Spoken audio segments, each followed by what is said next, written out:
To give us the Word of God, let's give God a clap of praise for our very own Life Group Network Head, Sister Noemi Janicio. Sige nga po, muli, palakpakan nga po natin ang ating Panginoon Diyos. Hallelujah, hallelujah. Purihin ka, Ama namin Diyos na buhay. Let us pray lamang po. Panginoon, marami pong salamat. Tunay kang dakila sa buhay ng bawat isa. Panginoon, samahan mo po ako sa oras na ito. Ikaw lamang ang maitataas, O God. Saga ng akin, Lord, wala akong magagawa, pero sa aking kahinaan, nakikita ang iyong kalakasan. Marami pong salamat, Ama. We thank you, we praise you, and we declare the victory, O God. In the mighty name of Jesus we pray. Amen and amen and amen. So, praise the Lord muli. Hindi po ba? Talagang hindi magsasawang pasalamatan natin ang ating Diyos na buhay sa bawat araw, sa bawat minuto po. Nagpapasalamat po ako sa Diyos dahil muli, pribilehyo po ang mapaglingkuran ng ating Diyos na buhay. Amen po. At marami pong salamat, syempre, sa pagtitiwala ng ating mahal na Pastora Diwani. So ayan, third week na po tayo ng February at napakabilis po ng araw. Napakabilis ng araw. Tunay nga na sa ika-third week pong ito is nararanasan po natin ang pagkilos, pagsama ng ating Diyos na buhay. Nandun pa rin po tayo sa breakthrough purity that honors God. Yun po yung ating tema. At sa umagang pong ito, ang akin naman pong title is Loving from a Pure Heart. Loving from a Pure Heart. Ibig sabihin, magmamahal na may pusong dalisay. Pwede palang magmahal ng walang pusong dalisay. Ano po? Pwede pala ang pag-ibig. Hindi lahat ng pag-ibig ay dalisay. Amen po ba? Sabi po sa 1 Peter 1:22, since you have purified your souls in obeying the truth, through the Spirit, in sincere love of the brethren, love one another fervently with a pure heart. Pure heart, fervently, ibig sabihin, masigasig, nagpupursige, nagsisikap, hindi po ba? Sabi po sa Tagalog, at dahil sumunod na kayo sa katotohanan, malinis na kayo sa mga kasalanan ninyo. At ngayon ay nagkaroon na kayo ng tapat na pagmamahal sa mga kapatid nyo kay Kristo. Magmahalan kayo ng taos puso. Love one another deeply with a pure heart. Sino po ba'y kinakausap rito? Di ba po yung mananampalataya? Mga kumilala na po sa Diyos, nanilinis na po tayo ng dugo ng ating Panginoong Hesukristo. Yung love one another na sinasabi po rito, hindi lamang po ito basta salita. Hindi lamang po basta ito praise. Hindi lamang po basta itong idea, kundi ito isang utos. Diba? Isang utos po sa buhay ng bawat isa. Hindi lamang po ito suggestion na mahalin po natin ang ating kapwa with a pure heart. Sabi po sa Matthew 22:37-39, ano yung pinakamahalagang utos na alam natin? Diba? Number 1, mahalin natin ang Diyos ng buong pag-iisip, ng buong kaluluwa, ng buong puso. At ano yung pangalawa? Mahalin natin ang ating kapwa, kagaya nino? Kagaya ng pagmamahal natin or pag-ibig natin sa ating sarili. Diba? Pagkamahal mo yung sarili mo, ayaw mong masaktan? So, dapat hindi ka rin nakakapanakit ng kapwa mo. Di ba, pagkamahal mo yung sarili mo, nire-respeto mo at ginagalang mo ang sarili mo, dapat marunong din po tayong gumalang at rumispeto sa ating kapwa. Sabi, deeply, taimtim, may katapatan at buong puso. Amen po? With a pure heart, mula sa pusong malinis, may malinis na layunin, may malinis na hangarin, may malinis na intensyon. Amen po? May malinis na intensyon. So, hindi po ito pakitang tao. Ibig sabihin, walang motibo. Walang halong motibo. Ang pagmamahal, walang halong motibo. Ang kabaitan mo. Nakikita po ito sa ating mga kilos at gawa. Bumubukal po kasi ito sa ating mga puso. Sabi po rito, sa mga mananampalatayang ito, sinulat po ito ni Apostol Pedro. Noong mga panahong dumaranas sila sa paghihirap ng mga persecution. Amen po ba? So sabi rito, yung pag-ibig daw po, yun yung magpapatibay ng pag-asa at pagmamahalan sa bawat lingkod po ng ating Panginoon Diyos. Kumbaga ito'y magseselyo sa ating buhay. Hindi po ba? Magmahalan po ang bawat isa. Amen po? So alam naman po natin, ano pinagdiwang natin kahapon? Hearts Day. Amen po, hindi po Valentine's ha? Hearts Day. So nakita naman natin kung gaano talaga pinagdiriwang, napaka-traffic, walang jeep. Diba? Ang hirap sumakay. Amen po, dyan lang kami kagabi sa Bangkal. Ay grabe yung aming jeep. Ang tagal-tagal bago ako nakarating po dito ng church. So ilang minuto po iyon. So ang buwan po ng mga puso ay hindi po natatapos sa Feb 14. At hindi rin po natatapos sa buwan lamang ng Pebrero. Kundi ang araw ng mga puso, lalo na tayong mga Kristiyano, dapat araw-araw ay araw ng mga puso po sa mga Kristiyano. Hindi lamang po ito sa mga kabataan. Ang daming kabataan dyan. Sino kabataan dyan? Yung mga may jowa bells dyan. Sabi nila, jowa bells, bebe loves. Di ba? Hindi lang ito sa mga mag-asawa, kundi sa lahat po. Sa lahat po sa atin, tayo po ay tinawag upang magmahal. Dahil ang ating puso ay palaging in love. Tama ba? Ang Kristiyano ay palaging in love sa ating Panginoon Diyos. Tama po ba? Dahil tayo in love sa ating Panginoon Diyos, araw-araw pinupuro, dinadalisay ang puso ng bawat isa patungo sa kadalisayan ng puso ng ating Panginoong Yesus. Amen po? Kung tayo'y magpapasakop at susunod po sa kanyang kalooban. Amen po ba? So alam naman po natin ang mundong ito'y na-corrupt. Alam naman po natin ang mundong ito'y ay nasira dahil sa kasalanan. Puno ng pride. Amen po? Makasarili. Ito po yung sitwasyon natin ngayon dahil po pumasok ang kasalanan, yung tunay na pag-ibig, yung dalisay na pag-ibig, nawala po, hindi po ba? Tayo nagtaksil. Tama po?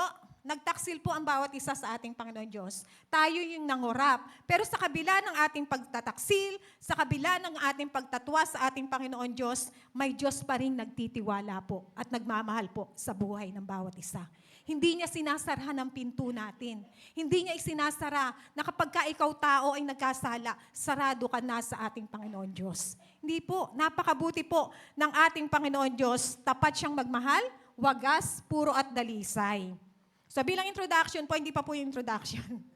Patikim pa lang. Hindi, ayan. So bilang introduction, sabi po rito, we live in a world where the word love is used casually but practiced conditionally.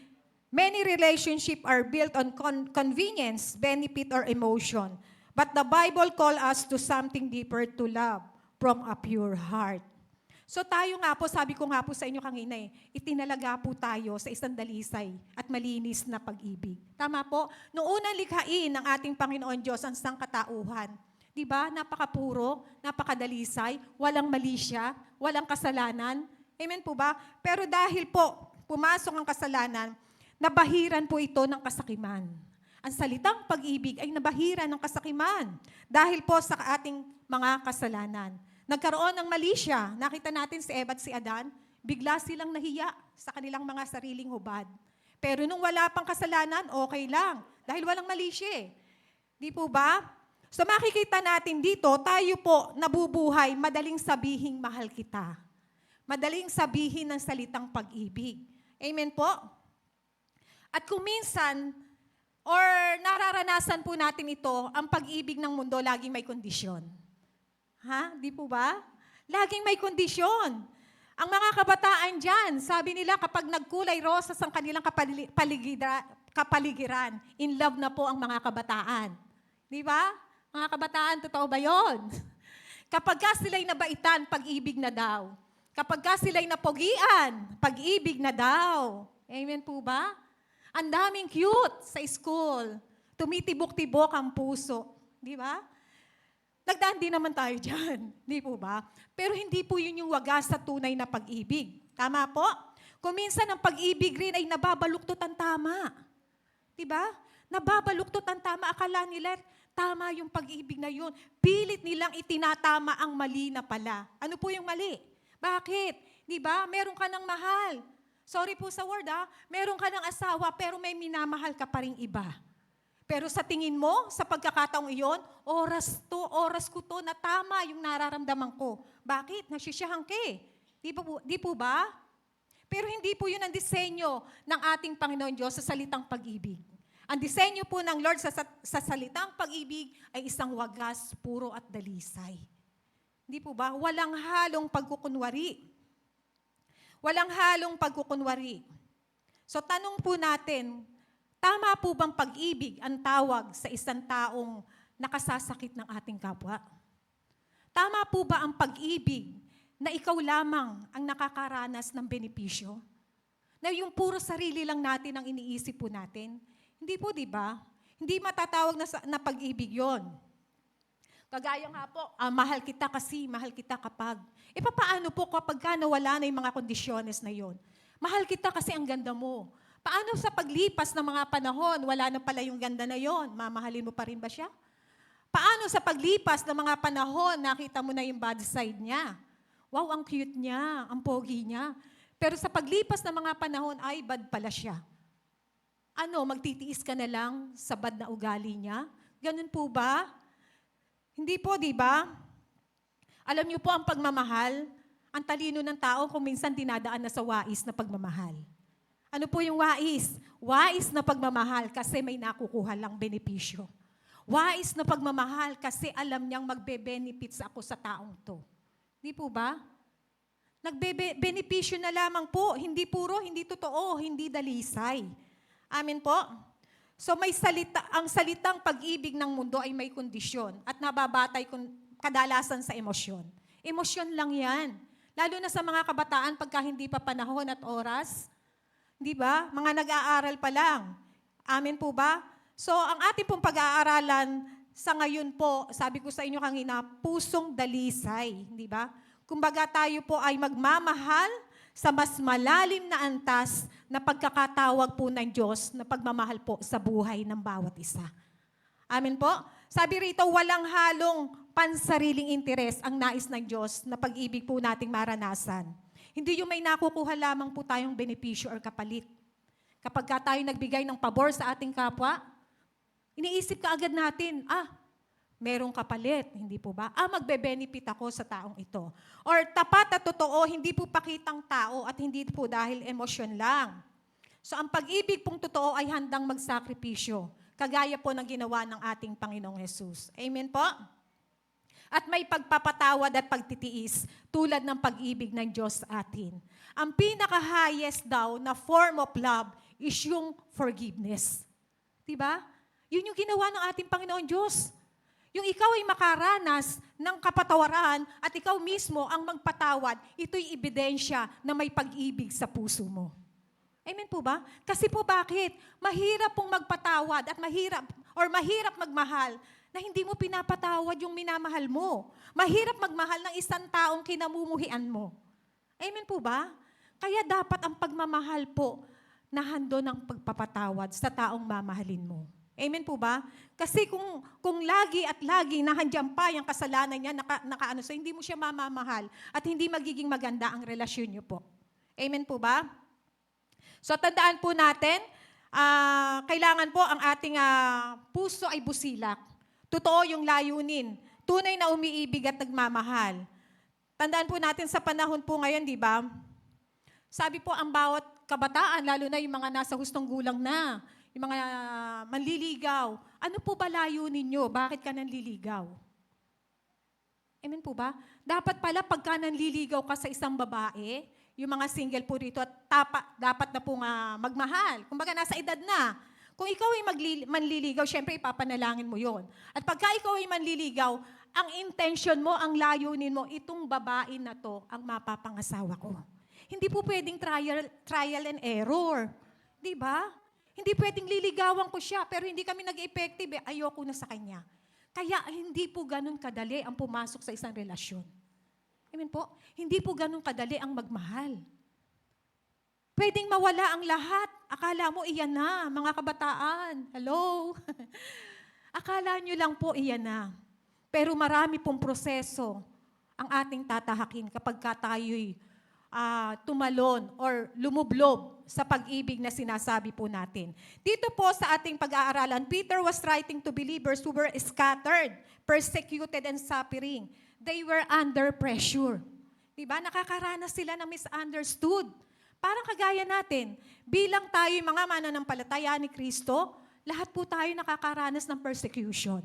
Minsan sa ating pamilya, hindi ka maunawaan, hindi ka maintindihan ng asawa mo, lalo't walang pagkakilala sa Diyos, hindi ba?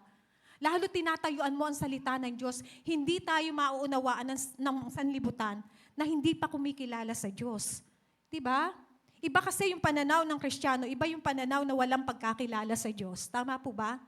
Kaya minsan hindi po tayo maunawaan. Pero dito sa aklat na ito, isinulat po ito ni Apostol Pedro na sinasabi niya sa mananampalataya, although ganun ang nararanasan nila, although nakakaranas sila ng panggigipit, ng pang-aapi, ng pangdudusta, magmahalan kayo. Diba?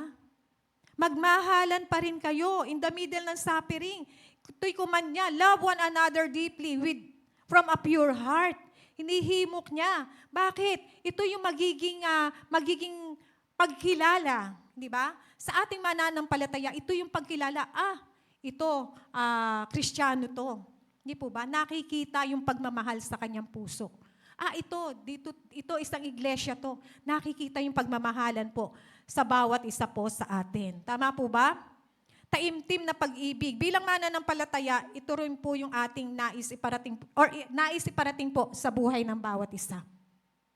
Alam ko po na ang bawat isa may kanya-kanya pong pinagdaraanan. Alam ko po na ang bawat isa, sabi nga, may mga suliranin. Kagaya ng sabi ko sa inyo kanina, na-persecute, nauusig, natatatwa, lalo na't higit sa ating pamilyang wala pang pagkakilala. Hindi tayo maunawaan ng mundo, hindi po ba? So, paano po natin mamahalin ang mga taong ayaw sa atin? Paano natin maipapakita at mapapanindigan yung salitang pag-ibig? Amen po ba? Kahit nasasaktan ka, kahit sinaktan ka, paano mo maipapadama sa isang taong nanakit sa'yo, sa isang taong umayaw sa'yo, yung salitang pag-ibig? Pag-ibig na taimtim, puro at dalisay. So kasi pagka inuusig ka, kapag ka nasasaktan ka, ano reaction po natin?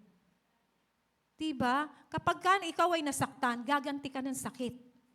Kapag ka ikaw ay inapi, gaganti ka ng pang-aapi sa kapwa mo. Sabi nga po, diba, yung hurt people. Diba? Kasi yun yung defense mechanism nila. Kapag ka sila ay nakaranas ng frustration in the past, kapag ka sila ay nakaranas ng pangdudusta in the past, kailangan hindi ako patalo sa taong ito. Ito'y defense mechanism ko, kahit man lang dito, manalo ko. Diba? So, ganun po. Yun yung reaction natin kapag inuusig, kapag tayo nakakaranas. Pero hindi po ito yung utos sa atin ng ating Panginoon Diyos. Hindi po ito yung nais makita, lalo't Kristiyano ka na. Hindi po ito, pero mahirap po, di ba? Totoong mahirap magmahal ng may purong pagmamahal at dalisay. Di po ba? Ang daling sabihin, mahal kita, pero paano kapag dumarating ka sa sitwasyong iyon? Paano kapag nahandun ka sa nakapaloob na ikaw pala'y sinaktan? Di po ba? Paano kapag nakapaloob ka na ikaw pala'y nakaranas ng pang-aalipusta, ng pangdudusta ng kapwa mo, ng panghuhusga ng kapwa mo? Hindi po madali. Hindi po ba? Hindi po madali.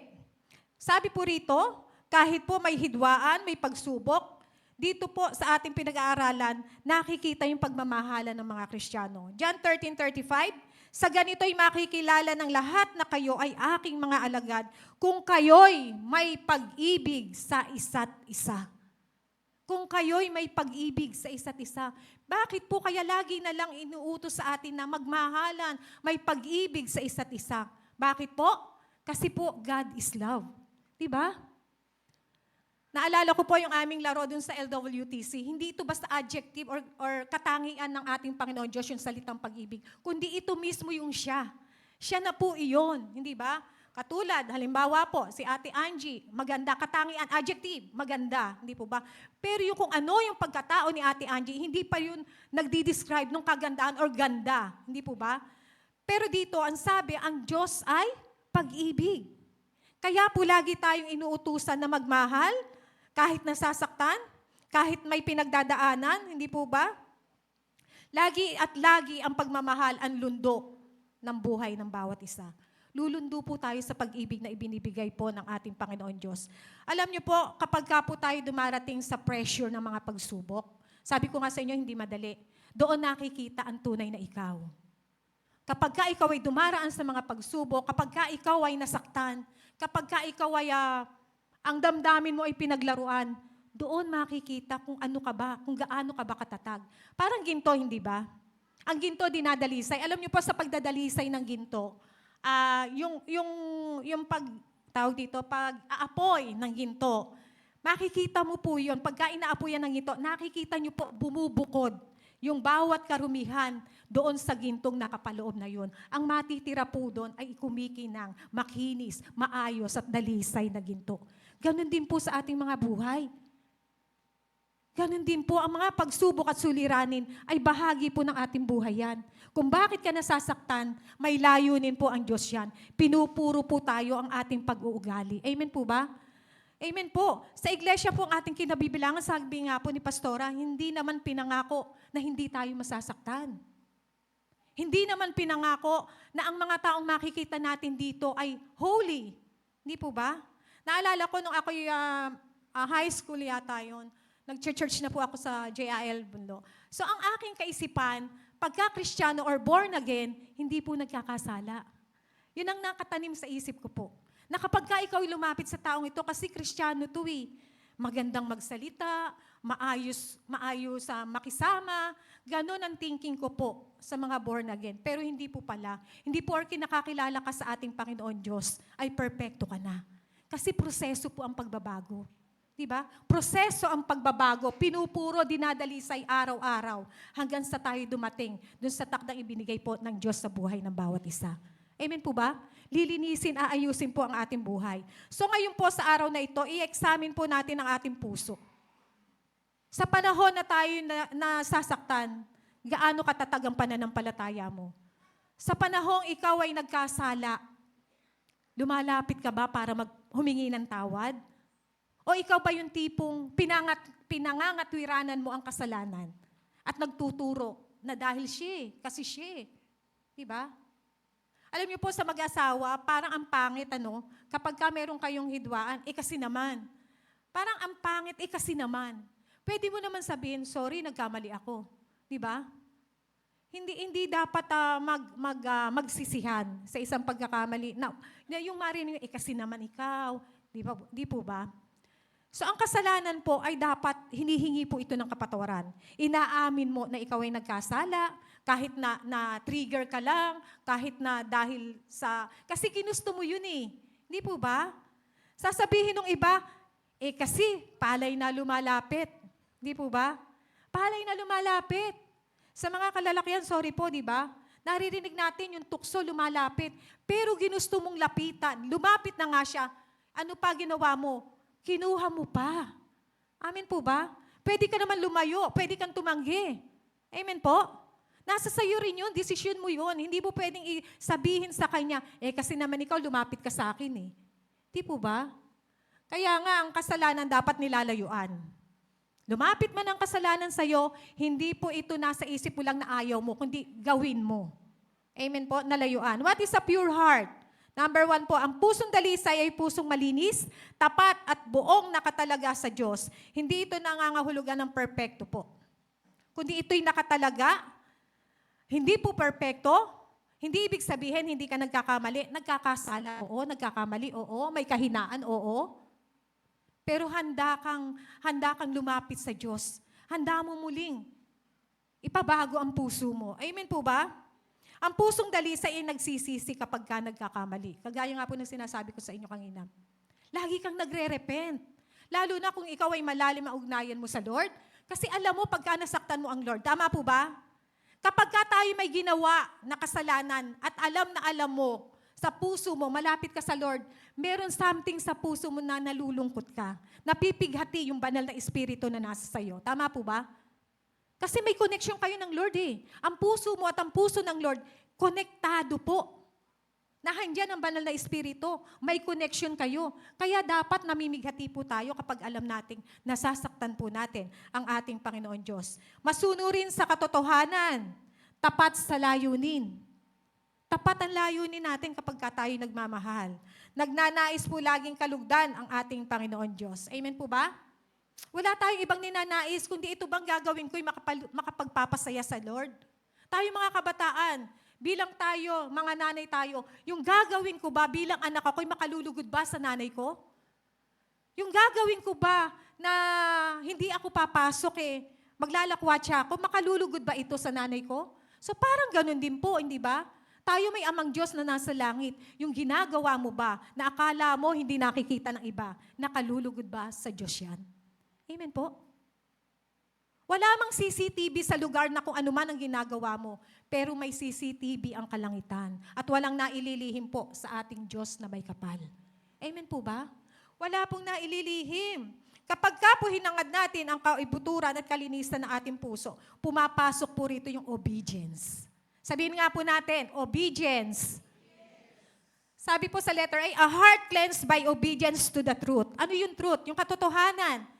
Ang salita ng ating Panginoon Diyos. Di ba? Doon tayo babatay ng katotohanan. Ang katotohanan ng kanyang salita.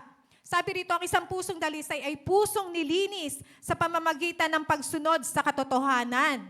Amen po ba? So mahalagang sangkap bilang Kristiyano ka na ikaw ay masunurin. Sasabihin natin Kristiyano tayo pero hindi naman tayo marunong sumunod. Pwede po ba yon? Di ba hindi po? So ang obedience po ay mahalaga. Mahalaga po ang obedience po sa buhay ng bawat isa. Sapagkat ang salita ng Diyos ay nagtuturo sa atin. Ito ay gumagabay patungo sa layunin na nais ng Diyos na pagdalhan po sa buhay ng bawat isa. Nagtuturo po ito at gumagabay patungo sa tibukin po ng ating Diyos na buhay. So kapag ka po ito hinangad natin, yung purity na sinasabi natin, sabi ko nga sa inyo kanina, hindi lang basta inisip mo na lalayo ka sa kasalanan. Di ba? Hindi lang basta ginugusto mo na lalayo ka sa kasalanan. Ano po ito? Intentional mong gagawin. Ibig sabihin, may pagsunod. Intentional mong gagawin na ikaw na mismo, na alam mo yung kasalanan na yun, hindi mo na gagawin. Yung kasalanan lalayuan mo na. Amen po ba? Alam mo nang, hindi mo lang naisip na mali ito, kasalanan to. Kung hindi ito'y kasalanan, lalayo ka na sa kasalanan. Hindi mo lang basta inisip. May kalaki po itong pagsunod. Pagsunod sa tama, yung ating mga pakiramdam na naglalayo tayo sa ugnayan sa ating Panginoon Diyos. So tandaan po natin, disiplina po ang pagkakaroon ng purity. Pumapasok po yung disiplina. Kung wala kang disiplina sa sarili mo, paano ka makakaayaw? Di ba? Lalo na ngayon, ang mundo, sabi nga, ang bilis nitong makakuha ng yung ikakasaya mo, di ba?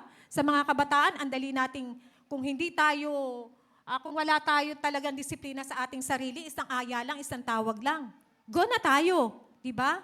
Kung wala tayong pamantayan, kung hindi tayo magseset ng boundaries, gusto natin morally pure. Ang mga kabataan, tayong mga nanay, gusto natin lumaki silang may morally pure. Amen po ba? Kung hindi tayo magseset ng boundaries, yung tamang asal, madali kang matukso at maliligaw. So kahit nga, di ba, sa panahon ngayon, sabi nila, okay lang yan sa mga kabataan. Kapag ka umibig, okay lang yan. Ginagawa naman ng marami yan eh. Hoy, hello, 2026 na. Diba? Ang KJ mo naman pagka hindi ka nakijoin. Amen po ba? Pero hindi natin alam, bilang kabataan, iniisahan ka ng kaaway. Baka mamaya, sorry po wala naman, alam ko sa JIL may kawayan, walang ganito. Ang mga kabataan kasi madaling makuha. Madaling, sige, halika, mag-girlfriend, boyfriend kayo. Kumbaga, sinuway mo na nga yung magulang mo. Naglihim ka na nga habang nag-aaral ka. Nag-girlfriend, boyfriend kayo. Isang aya lang sa'yo, nahando na kayo sa kasulok-sulukan, kadilim-diliman doon sa loob ng sinihan. Masaya ka sa sandaling iyon, oo. Kasi laman yun pag nanasa yun. Pero ang tanong, nasiyahan ba ang Lord sa ginawa mo? At ang tanong, minsan iniisahan ka ng kaaway. Ang pang-iisa sa'yo, pagka ikaw ay nagpaisa, may pangalawa pa yan. May pangatlo, may pang-apat. Hanggang sa nasisiyahan ka na, yung flesh mo nagnanasa na hanggang sa malublob kang tuluyan at mawasak at masira ang kinabukasan ng isang kabataan. Di po ba? Aral na po ito sa buhay ng bawat isa. Masarap po ang umibig kung tunay ang dalisay at nasa tamang edad ka na at ito na po yung nais ng Lord sa buhay ng bawat isa. Amen po? Sa paalala lamang po, ang tunay po na dalisay na pagmamahal ay may dalisay na layunin po sa buhay ng bawat isa. Kaya tayo mga kabataan, tandaan po natin, lagi po tayong susunod po sa ating mga magulang. Sapagkat ang ating mga magulang, una na po yan nakaranas. Ayaw na naming danasin kung ano man yung hirap na dinanas namin, hindi ba? Kaya gano'n na lamang po ang pagmamahal po ng magulang. So yung pagsunod po natin, nagpro-protekta po. Diba? Nagpro-protekta sa purity natin. Kung susunod ka sa nanay mo, wala namang mawawala, di ba? Minsan nga kahit matanda na, kapag ka na-in love, hahamakin ang lahat, makamtan ka lamang. Di po ba?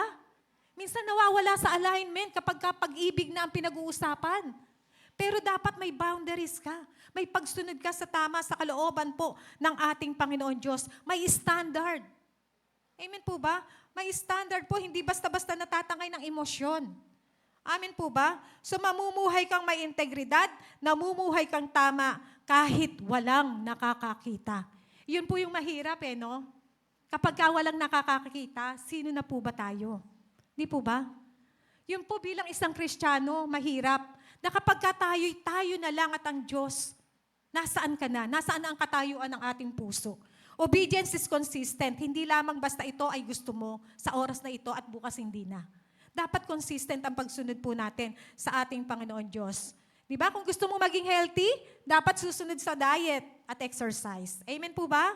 So ganun din po ang pag-obey sa ating sa salita po ng Diyos. Yung purity po, may layunin po sa buhay ng bawat isa. Amen po ba? Sabi rito, 1 Peter 1:22, now that you have purified yourselves by obeying the truth. So si Peter, i-connect niya yung purity with obedience to the truth. Which is totoo naman po, hindi ba?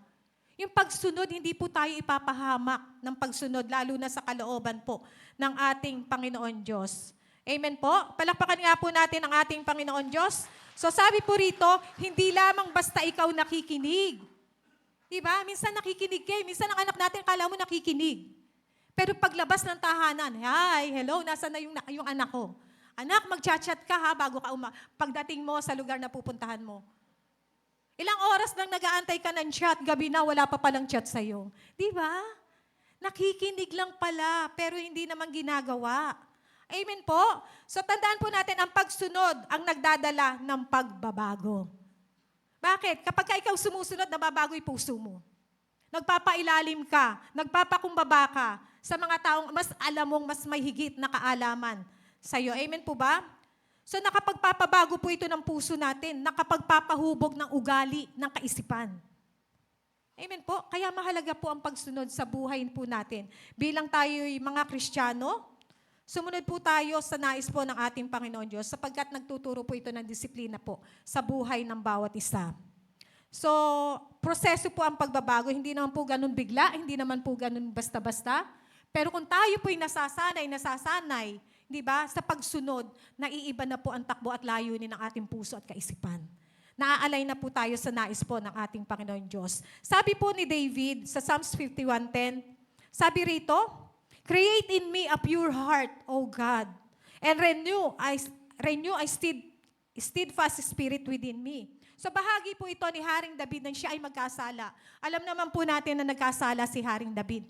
Pero inamin niya po kaagad ito. Diba? Nung si Prophet Nathan nagpunta sa kanya, may ikinento si Prophet Nathan, ano ang sabi niya? Mayroong isang mayaman na maraming alagang tupa, maraming alagang hayop.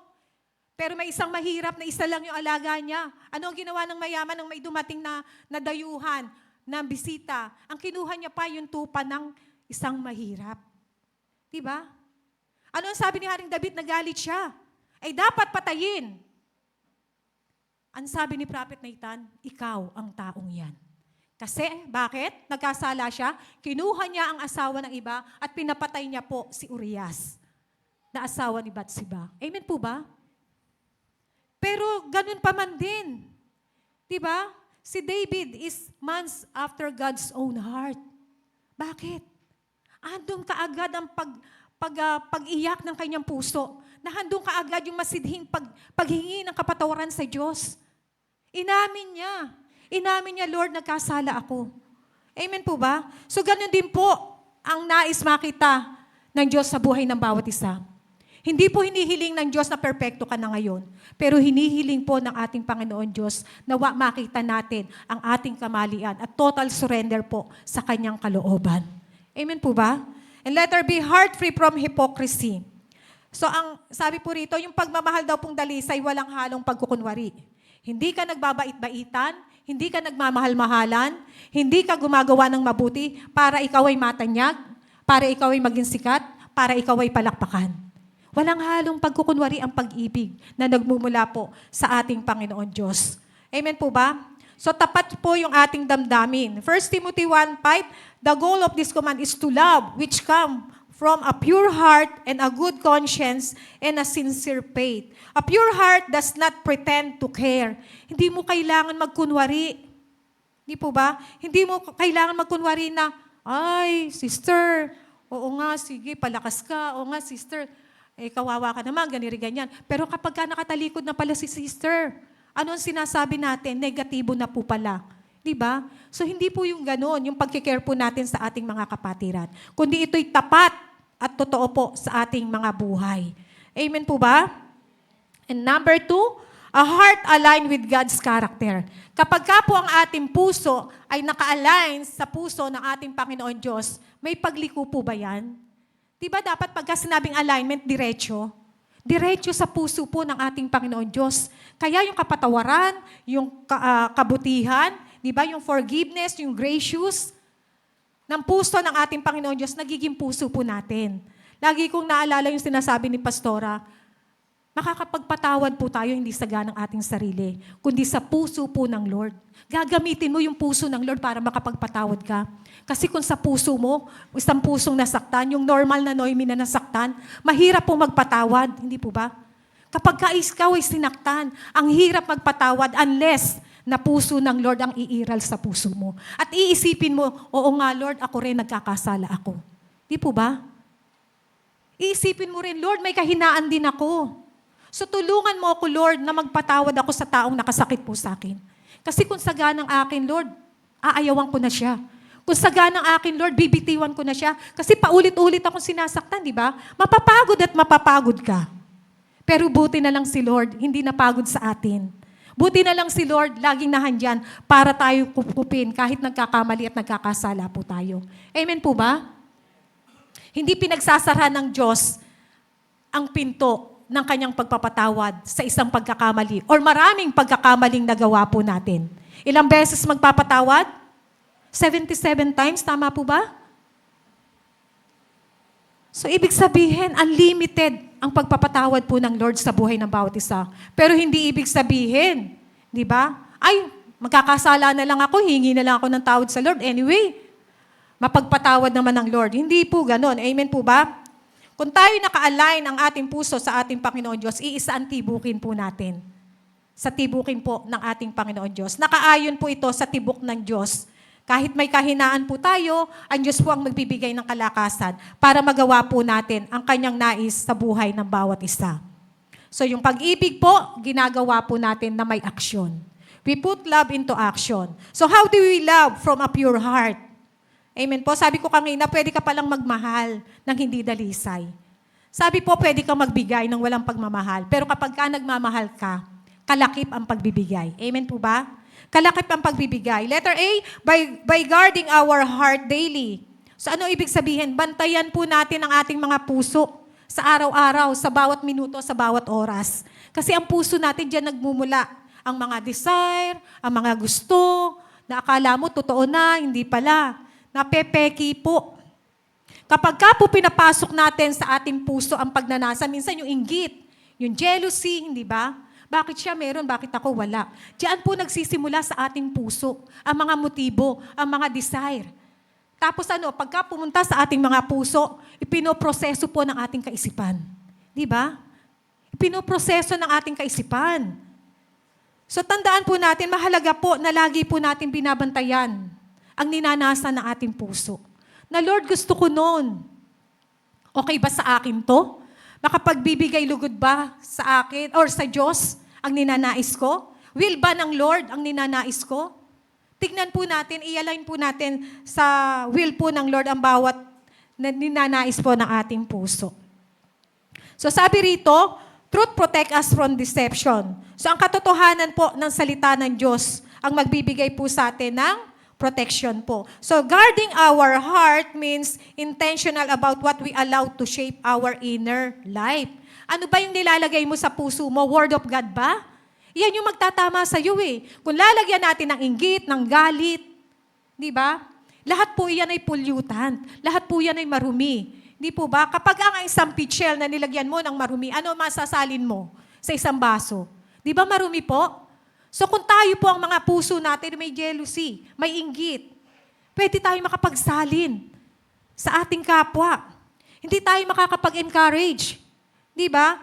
Hindi tayo makakapag-encourage ng magandang salita kung puro hatred. Di ba? Halimbawa, nagsabi ka sa isang kaibigan mo, may sama ka na loob sa isang kapatiran mo. Dahil hatred din, hayaan mo na siya.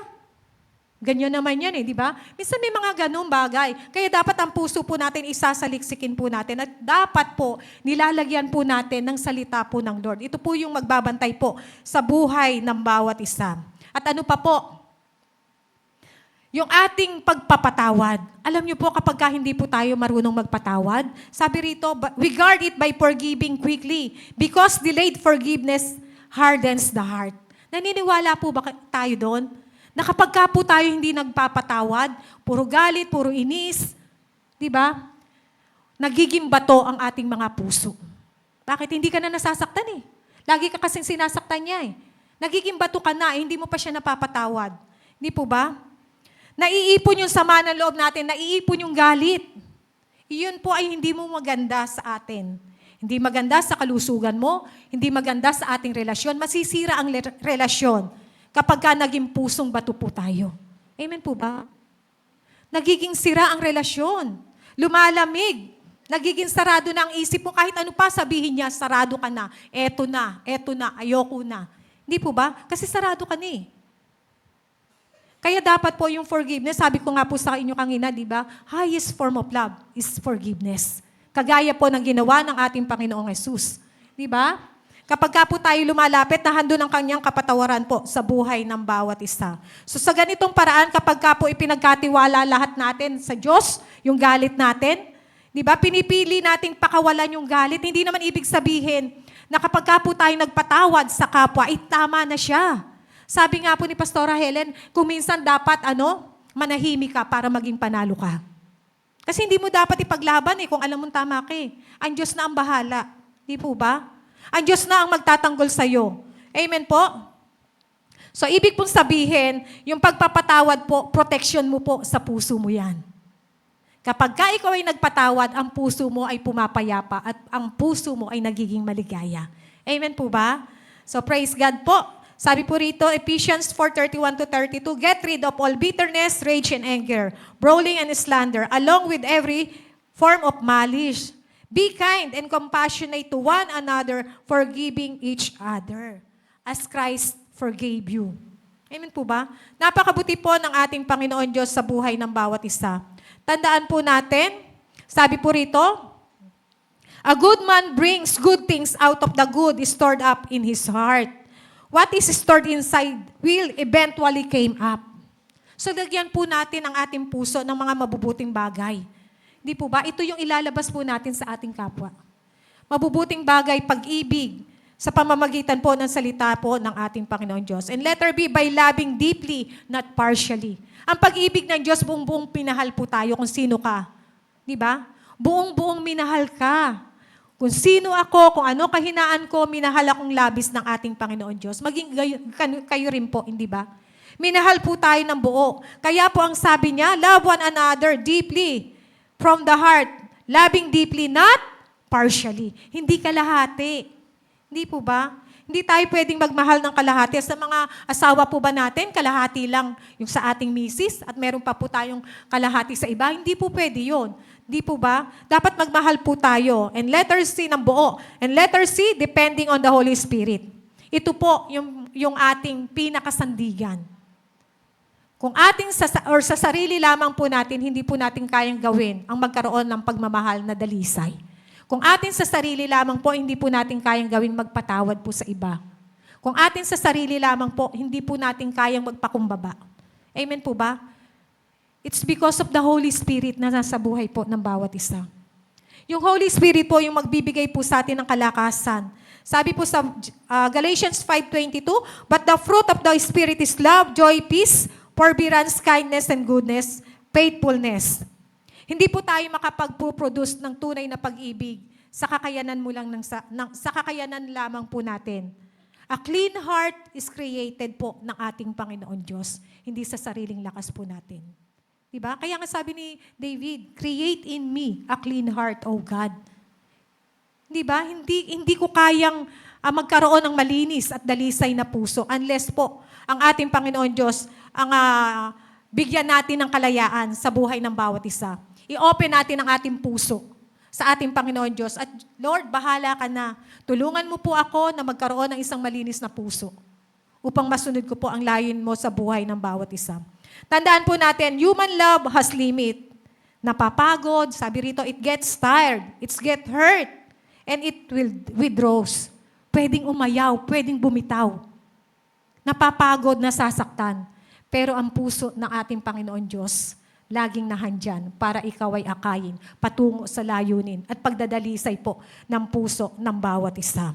Only a spirit-filled heart can consistently love from a pure heart. Tanging ang pusong puspos lamang po ng Espiritu Santo ang kayang magmahal ng tuloy-tuloy, hindi po ba, ng totoo, malinis ang hangarin. Amen po ba?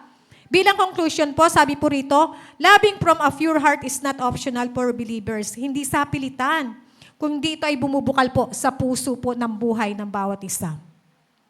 Sabi po sa 1 Corinthians 13:1-3, if I speak in the tongues of men of an angels, but do not have love, I have only a resounding gong or clanging cymbals. If I have the gift of prophecy and can fathom all mysteries and knowledge, and if I have a faith that can move mountains, but do not have love, I am nothing. Amen po ba? I am nothing. If I give all I possess to the poor and give over my body to hardship that I may boast, but do not have love, I gain nothing. Kung makapagsalita man daw po tayo sa iba't ibang klaseng wika, or kung may mga spiritual gift man lamang po tayo, para praising na po, ano po? Pero kung walang pagmamahal, baliwala po ang lahat. Kung ipamigay mo man ang lahat ng yaman na mayroon ka, pero wala rin pagmamahal, wala rin po ito. Baliwala po ang lahat. Amen po ba? Kung ang kakayahan mo'y gamitin mo sa pagpamahagi ng salita ng Lord, kung ang pananampalataya mo ay kayang maglipat ng bundok, baliwala po ang lahat ng iyan. Amen po ba? Kung walang pagmamahal po sa buhay ng bawat isa. Lahat po ng greatest gift na ating gagawin at lahat po ng ating ginagawa, kung wala pong pagmamahal na bumubukal po sa pusong dalisay na nagmumula sa ating Panginoon Diyos, baliwala po ang lahat. Kaya po sa ating po mga buhay, naisin po natin na sa lahat ng oras, sa lahat ng sitwasyon, hingi tayo sa Lord ng gabay. Hingi tayo sa Lord ng patnubay. Hingi tayo sa Diyos ng lakas para ang pag-ibig na nagmumula sa Kanya ay maipadama po natin sa ating kapwa, puro at dalisay. Tayo pong lahat ay tumayo. Hallelujah, Lord. Thank you, Lord, dahil tunay nga, Panginoon, sa ganang amin, O God, wala kaming magagawa. Pero dahil sa pag-ibig na nananalaytay sa iyo at kalakasan na nagmumula sa iyo, naririto po ang aming buhay. Patuloy po nating hawakan ang ating mga puso habang inaawit po natin. Hallelujah, Jesus. Create in me a Yes, O God. clean heart, Yan po ang nasa ng aming puso. O God, and renew a right spirit within me. Create in me a clean heart, O God, and renew a right spirit within me. Cast me not away. Cast me not away from thy presence, O Lord, and take not thy Holy Spirit from me. Restore unto me the joy of my salvation, and renew a right spirit within me. Create in me a clean heart, Lord. Hallelujah, Jesus, O God. Create Lord, yan po ang panalangin ng aming mga puso. Oh God. Patuloy kami nagpapakumbaba at lumalapit sa iyong harapan, Renew a Lord right God. spirit within Yes, oh God. Renew a right spirit within me, oh God. Create in me a clean heart, oh God, and renew a right spirit within me. Yes, oh God. Hallelujah. Cast me not away from thy presence, O Lord, and take not thy Holy Spirit from me. Restore unto me the joy of my salvation, and renew a right spirit within me. Cast me not away. Cast me not away from thy presence, O Lord, and take not thy Holy Spirit from me. Restore unto me the joy of my salvation, and renew a right spirit within me. Cast me not away. Hallelujah, Jesus. Taas po natin ang ating mga kamay patungo sa kalangitan. Panginoon, naririto ang iyong mga anak. Hindi lingid sa iyo ang laman ng aming puso. Lantad sa iyo ang aming buong pagkatao, Panginoon. Sa oras na ito, nagpapakumbaba ang iyong mga anak, Panginoon. Tunay na idinudulog namin ang aming mga puso. Create in us, O God, a clean heart. Renew a right spirit within us. Baguhin mo, Panginoon, ang aming puso. Tulungan mo kami magkaroon ng pusong handang sumunod sa iyo. Pusong hindi nagkukunwari, O God.